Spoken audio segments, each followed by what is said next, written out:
नमस्कार, मैं हूं आपके साथ आस्था कौशिक। कन्नौज में एसपी नेता नवाब सिंह यादव गिरफ्तार हो गए हैं। नाबालिग से रेप की कोशिश के आरोप में यह गिरफ्तारी हुई है। नौकरी दिलाने के नाम पर बुलाकर रेप की कोशिश का आरोप है। लड़की ने 112 पर दी थी पुलिस को खबर। तो इस वक्त की बड़ी खबर आपको बता दें, लड़की ने 112 पर पुलिस को खबर दी थी। कन्नौज में एसपी नेता नवाब सिंह को गिरफ्तार कर लिया गया है। एक नाबालिग से रेप की कोशिश का आरोप है, जिसके बाद लड़की ने 112 पर फोन करके पुलिस को इसकी इत्तला दी थी। नौकरी दिलाने के नाम पर रेप की कोशिश इस लड़की के साथ की गई, यह आरोप लगाया गया है। और लड़की ने खुद 112 पर कॉल करके पुलिस को इस बारे में सूचना दी, जिसके बाद कन्नौज से समाजवादी पार्टी के नेता नायब सिंह यादव को गिरफ्तार कर लिया है। तो इस वक्त की बड़ी खबर, लोकेश दुबे से इस पर अपडेट लेते हैं। जी लोकेश, पुलिस कैसे पहुंची नायब सिंह तक? देखिए, आपको बता दें, एक महिला ने आरोप लगाया कि उसकी भतीजी जो है उसको नौकरी के नाम पे इनका शोषण कर रहे हैं। ये नवाब सिंह अपने पास रखे हुए हैं और अपने कॉलेज में उस बच्ची के साथ है, जिस पर 112 को सूचना दी गई। 112 के साथ देर रात जो है पुलिस, सदर कोतवाली पुलिस गई और पुलिस ने गिरफ्तारी की है नवाब सिंह यादव की। और गिरफ्तार करके पुलिस टीम नवाब सिंह यादव को कोतवाली ले आई। इसके साथ ही लड़की का मेडिकल कराया जा रहा है। आप नजर बनाए रखिए। जानकारी के लिए शुक्रिया आपका। पुलिस ने नायब सिंह को गिरफ्तार कर लिया है और लड़की का फिलहाल मेडिकल करवाया जा रहा है। तो नौकरी दिलाने के नाम पर दुष्कर्म की कोशिश की गई समाजवादी पार्टी के नेता द्वारा, यह आरोप लगाया गया है, जिसके बाद पुलिस ने नायब सिंह नाम के नेता को गिरफ्तार किया है। बताया जा रहा है कि वो समाजवादी पार्टी से ताल्लुक रखता है।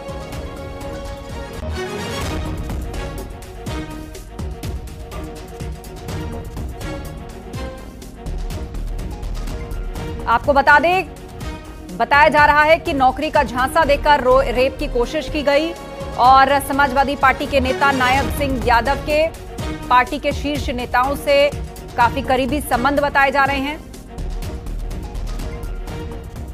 हालांकि पुलिस ने उसको गिरफ्तार कर लिया है और लड़की का इस वक्त मेडिकल करवाया जा रहा है। तो इस वक्त की बड़ी खबर आपको बता दें, कन्नौज से एसपी नेता नवाब सिंह को अरेस्ट कर लिया गया है। लोकेश दुबे लगातार जुड़े हुए हैं। लोकेश, कुछ शीर्ष नेताओं से भी इसके संबंध बताए जा रहे हैं। क्या इसने बचने की या भागने की कोशिश की या फिर पुलिस ने आसानी से इसको गिरफ्तार कर लिया? देखिए, आपको बता दें, जो शीर्ष नेताओं की बात है तो शीर्ष नेता नवाब सिंह जो है पूर्व ब्लॉक प्रमुख रहे हैं और डिंपल यादव के प्रतिनिधि भी रहे हैं।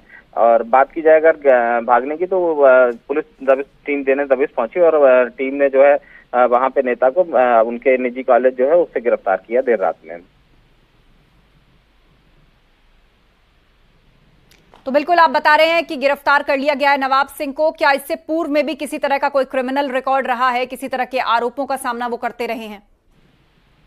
जी हाँ, अगर आरोपों की बात की जाए तो उनके ऊपर कई मुकदमे हैं जो प्रचलित हैं और विपक्ष में जैसे 7 साल लगभग हो गया, तो इनके ऊपर कई मुकदमे हैं जो जिन पर जांच चल रही है या मुकदमे न्यायालय में प्रचलित चल रहे हैं। आप नजर बनाए रखें। बातचीत के लिए शुक्रिया आपका। तो एसपी नेता नवाब सिंह यादव को अरेस्ट कर लिया गया है। पूर्व ब्लॉक प्रमुख रह चुका है नवाब सिंह यादव और डिंपल यादव का प्रतिनिधि भी रहा है। खबरों में आगे बढ़ते हैं। मथुरा में पुलिस ने अपहरण के आरोपी सिपाही को गिरफ्तार किया है और पकड़ा गया आरोपी अजीत गौतम जेल में सिपाही के पद पर तैनात है। उसके पास से अवैध तमंचा और 5 जिंदा कारतूस मिले हैं। सिपाही पर बच्चे के अपहरण और हत्या की धमकी देकर 1 करोड़ की फिरौती वसूलने का आरोप है। तो 1 करोड़ की फिरौती वसूलने का आरोप है। अवैध तमंचा और 5 जिंदा कारतूस मिले हैं। जेल में सिपाही आरोपी अजीत गौतम, पुलिस ने आरोपी सिपाही को गिरफ्तार कर लिया है। अपहरण के आरोप में सिपाही को गिरफ्तार कर लिया गया। बच्चे को अगवा करने का आरोप है इस पर।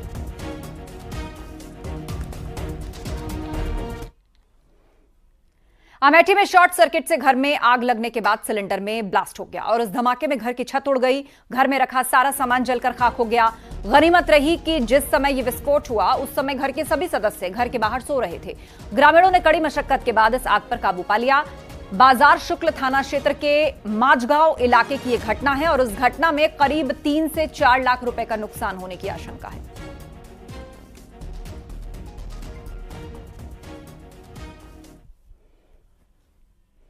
और लखनऊ से इस वक्त की बड़ी खबर आ रही है। लोहिया अस्पताल में हादसे की खबर है। एक ऑक्सीजन सिलेंडर फटने की खबर यहां से आ रही है।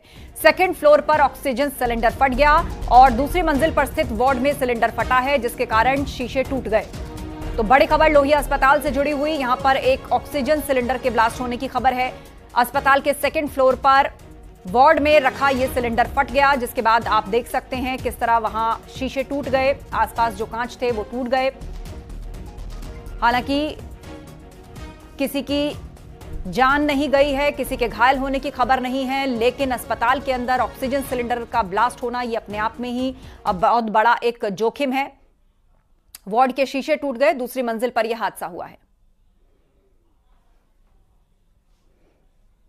फर्रुखाबाद में एक शख्स ने रेलवे ओवरब्रिज पर चढ़कर खुदकुशी की कोशिश की। इससे रेल कर्मचारियों में हड़कंप मच गया। बाद में रेलवे के स्टाफ ने उसे रेलवे ट्रैक के ऊपर ब्रिज से उतारा और इस घटना का वीडियो सोशल मीडिया पर वायरल हुआ है। कल रात कालिंदी एक्सप्रेस के आने के समय उसने ओवरब्रिज पर लटक कर ट्रेन के आगे कूदने की कोशिश की और इसकी सूचना पर फायर यूनिट के कर्मचारी मौके पर पहुंचे, युवक की जान बचाई, उसे ओवरब्रिज से उतारकर थाना पुलिस को सौंप दिया गया।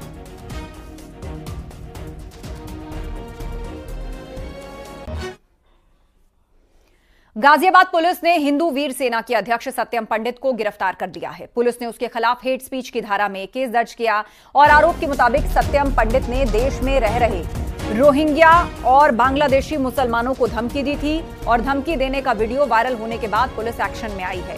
कोर्ट ने सत्यम पंडित को 14 दिन की कस्टडी में जेल भेज दिया है। सत्यम पंडित को गिरफ्तारी के बाद एक निजी गाड़ी से कोर्ट ले जाया गया और हैरानी की बात यह कि पुलिस हिरासत में भी रील रिकॉर्ड की गई। कोतवाली से लेकर कोर्ट तक रील बनाई गई।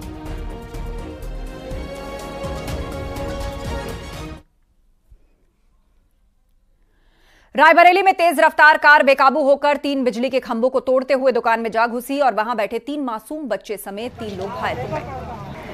घटना भदोकर थाना क्षेत्र की है। कार की चपेट में आए मासूम बच्चे की हालत गंभीर है। कार प्रतापगढ़ से आ रही थी। कार की टक्कर से खंभे टूट गए। गनीमत रही कि बिजली की सप्लाई बंद थी, वरना बड़ा हादसा हो सकता था। वहीं सूचना के बाद पहुंची पुलिस ने कार ड्राइवर को कार समेत हिरासत में ले लिया है।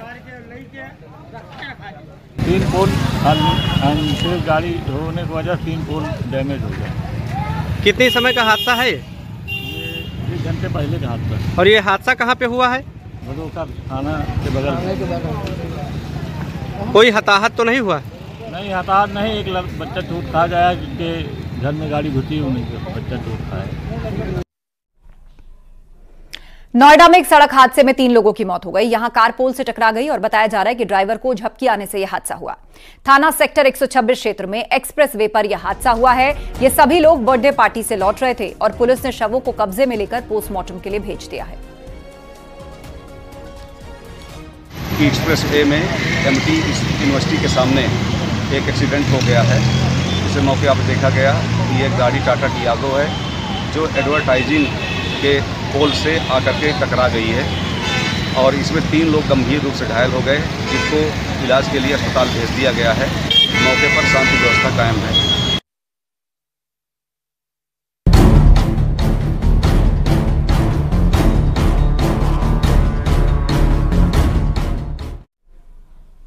कानपुर में गंगा का जलस्तर कम नहीं हो रहा। जलस्तर बढ़ने से बैराज के सभी गेट खोल दिए गए हैं। सिंचाई विभाग लगातार बढ़ते हुए पानी पर नजर बनाए हुए है।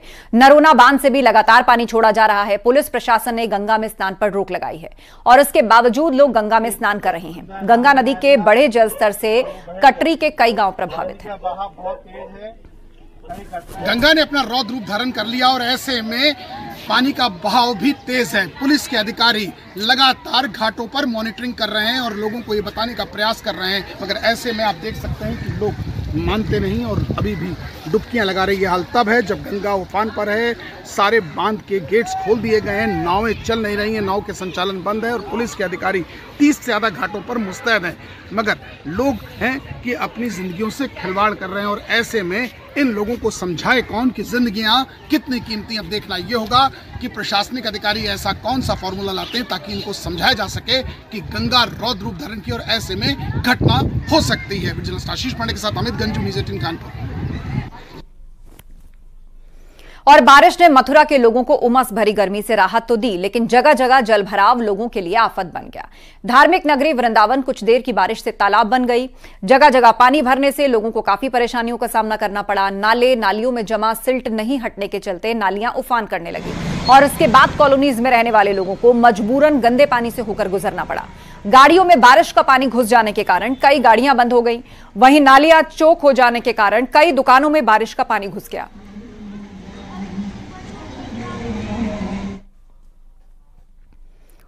वाराणसी में गंगा नदी का जलस्तर धीरे धीरे कम हो रहा है, लेकिन अभी लोगों की परेशानियां खत्म नहीं हुई हैं। मणिकर्णिका और हरिश्चंद्र घाट पानी में डूबे हैं। दाह संस्कार छत पर करना पड़ रहा है। 80 घाट पर सड़क पर आरती हो रही है। तो ये उफान पर आई गंगा का जलस्तर धीरे धीरे कम जरूर हो रहा है, लेकिन अभी फिलहाल वाराणसी में मुश्किलें कम होती नहीं दिख रही हैं। मैं मणिकर्णिका घाट पर हूं। आप जहां देखिए कि पूरा का पूरा घाट इस वक्त डूबा है। ये गलियां थीं जिस पर लोग जाते थे, बैठते थे शवदाह के बाद उनके परिजन, लेकिन ये गलियों में इस वक्त नाव चल रही है। आप नज़ारा देख सकते हैं, यहाँ पर नाव चलता है। जो लोग यहाँ पर रहते हैं या जो तीर्थ पुरोहित हैं, पंडे हैं, उनको छतों में शरण लेना पड़ा है। ये मंदिर है, आप ये देखिए कि पूरा का पूरा जो मंदिर है ये डूब गया है। हम नाव वालों से ही बात कर लेते हैं। यहाँ पर जो फिलहाल ये पूरे ये मंदिर अब इसमें डूबे, कौन कौन से मंदिर हैं? ये ताड़केश्वर महादेव मंदिर है। तो ये पूरा मंदिर डूबा है। कौन कौन से मंदिर डूब गए हैं फिलहाल? फिलहाल अभी ताड़केश्वर है, मसाननाथ है, फिर रत्नेश्वर महादेव है, दत्तात्रेय है। तो किस तरीके की दिक्कतें अभी आ रही हैं? दिक्कत वही है, जो पानी बढ़ा है, दिक्कत तो रहेगा ही। जी, दिक्कत तो है ही। तो अभी क्या लग रहा है, कुछ गंगा का जलस्तर घट रहा है अभी? हाँ, घट रहा है। अभी तक कम से कम 6 फीट पानी टोटल घटा हुआ है। 6 फीट 3 दिन के अंदर घटा है। तो अभी मगर मुश्किलें अभी खत्म नहीं हुई? नहीं, मुश्किलें तो आप लोगों के लिए तो रोजी रोटी का भी इस समय संकट खड़ा हो गया। संकट तो है ही है। जी। तो देखिए, जब यही गंगा है जो रोजगार देती है, लेकिन जब वो उफान पर आ जाती है तो संकट भी खड़ा हो जाता है। हालांकि अभी भी फिलहाल नाव से जो चल रहे हैं, जिनको गंगा जल लेना है, उससे कुछ उनकी आमदनी हो जा रही है। लेकिन आप ये देखिए, इस वक्त जो शवदाह है वो, क्योंकि पूरे घाट डूबे हैं, गलियां डूबी है, तो इसमें शवदाह जो है मेरे ऊपर छत पर हो रहा है। यहाँ आप देखिए किसी तरीके से लकड़ी रखी गई है। और बात मणिकर्णिका के अलावा अगर हम हरिश्चंद्र घाट की करें तो हरिश्चंद्र घाट में गलियों में शवदाह हो रहा है, क्योंकि वो भी पूरा डूबा हुआ है। 2 ही प्रमुख घाट हैं शवदाह के लिए, हरिश्चंद्र घाट और मणिकर्णिका घाट, दोनों डूबे हुए हैं।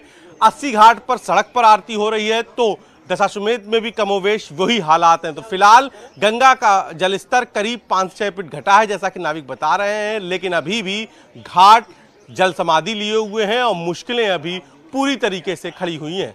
कैमरा पंकज सिन्हा के साथ उपेंद्र द्विवेदी, न्यूज़ 18 वाराणसी। भारी बारिश से पहाड़ से लेकर मैदान तक हाहाकार मचा है। देश के कई राज्यों में आफत की ऐसी बारिश हुई है कि सड़कों पर सैलाब नजर आने लगा। राजस्थान के सवाई माधोपुर में तेज बारिश की वजह से लोगों की मुसीबत बढ़ गई। कल कुछ श्रद्धालु रणथंभौर के जंगल में स्थित त्रिनेत्र गणेश मंदिर गए थे।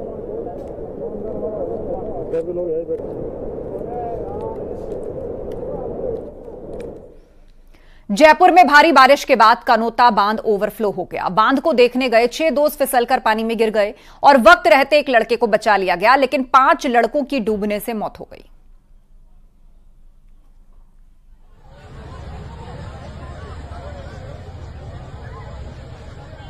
जयपुर के ग्रामीण इलाके के सामोद हनुमान मंदिर की सीढ़ियों पर पानी सैलाब बनकर बहने लगा। अचानक से ऐसा मंजर देखकर मंदिर में दर्शन करने आए लोग सहम गए।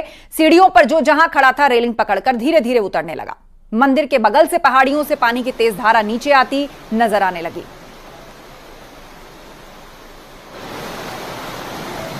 तो मूसलाधार बारिश के कारण किस कदर पहाड़ों पर आफत आई हुई है वो तस्वीरों में आप देख सकते हैं।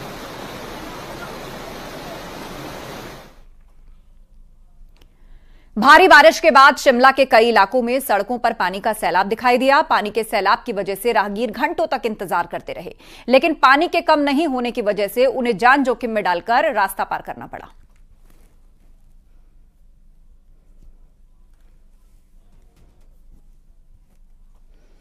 उधर हिमाचल प्रदेश के ऊना में भी सड़क पर सैलाब उमड़ आया। यह बारिश यहां पर इस कदर हुई कि चारों तरफ जल प्रलय जैसे दिखाई देने लगा। इन तस्वीरों में आप देखिए कैसे ऊना की सड़कों पर सैलाब आ गया।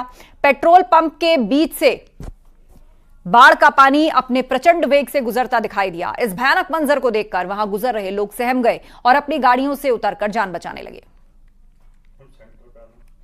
तो भयानक मंजर देखकर सहम गए लोग। ये ऊना हिमाचल प्रदेश की तस्वीरें हैं। पानी का सैलाब कुछ इस कदर आया कि पूरे पेट्रोल पंप के बीचों बीच से जल प्रलय की भांति गुजरता हुआ दिखा। आसपास खड़े लोग जिन्होंने इसको देखा वो सहम गए। कुछ लोगों ने इस वीडियो को रिकॉर्ड भी किया। बारिश से हर तरफ पानी पानी इस वक्त पहाड़ से लेकर मैदान तक नजर आ रहा है। उधर हिंडनबर्ग मामले के बीच बीजेपी ने आज प्रेस कॉन्फ्रेंस की है और कांग्रेस पर हमला बोला है। बीजेपी सांसद रविशंकर प्रसाद ने प्रेस कॉन्फ्रेंस करके कांग्रेस पर देश को आर्थिक रूप से कमजोर करने की कोशिश करने का आरोप लगाया।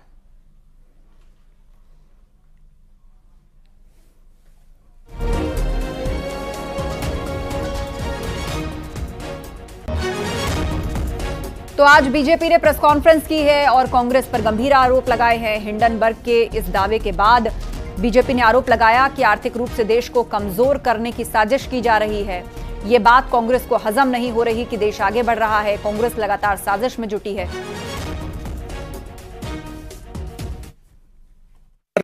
सत्ता से बेदखल होने के बाद Congress party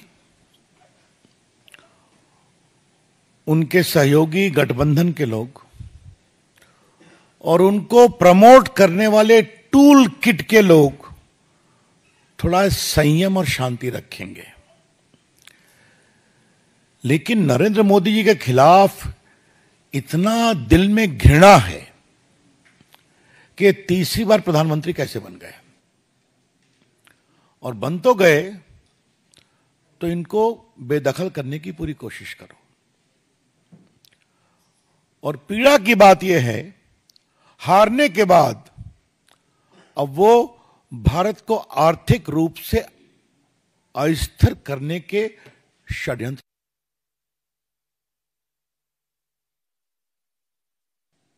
Hindenburg is again at the same game. ये रिपोर्ट शनिवार को रिलीज होती है, रविवार को हल्ला मचता है ताकि सोमवार को पूरे कैपिटल मार्केट को अस्थिर कर दिया जाए। लेकिन कुछ बातें आज हम उठाना चाहते हैं। हिंडनबर्ग में किसका इन्वेस्टमेंट है आपको मालूम है? जॉर्ज सोरोस का। यह महाशय कौन है जो भारत के खिलाफ नियमित प्रोपेगेंडा चलाते हैं? इंडिया डेमोक्रेसी नहीं है, इंडिया सेफ नहीं है, वगैरह वगैरह। और इस हद तक है कि मोदी के पूरे सत्ता को बदलना चाहिए, आह्वान किया था जनता से। ये वहां मेन इन्वेस्टर है। लेकिन सवाल पूछना है कांग्रेस पार्टी से, क्या चाहते हैं आप? चाहते क्या है आप? देश मोदी की से नफरत करते हुए कांग्रेस पार्टी आज हिंदुस्तान से नफरत करने लगी।